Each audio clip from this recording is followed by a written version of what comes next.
तूर डाळ 100 रुपये किलोनं देण्याची घोषणा करून सरकारनं बोलाचीच डाळ शिजवली आहे। ही घोषणा किती फसवी आहे याचं प्रत्युत्तर पुणेकरांना येत आहे।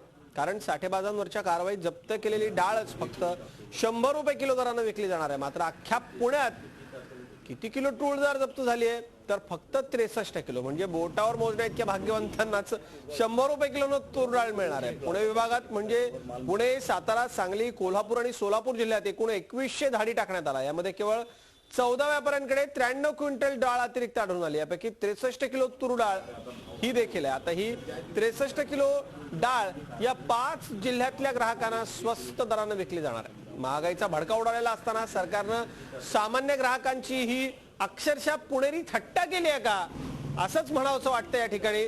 कारण काल मोठ्या आश्वासनांची खैरात केली होती। स्वतः अन्न नागरी पुरवठा मंत्री झी24 तासशी बोलले होते, पण बघा 63 किलो डाळ 100 रुपये किलोने मिळणार आहे।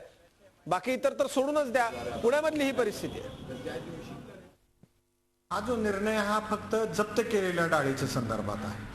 त्यामुळे जप्त आपल्याकडे केलेली तूर डाळ ही फक्त कोल्हापूर जिल्ह्यातच आहे, जे आता सांगितल्याप्रमाणे। त्यामुळे इतरत्र आपल्याकडे कुठेही पुणे विभागात आपण तूर डाळ जप्त केलं नसल्यामुळं हे 95 रुपये दराने देण्याचा प्रश्न येणार। 190 रुपयाची तूर डाळ जर मी 200 रुपये नाही विकणार तर काय विकणार?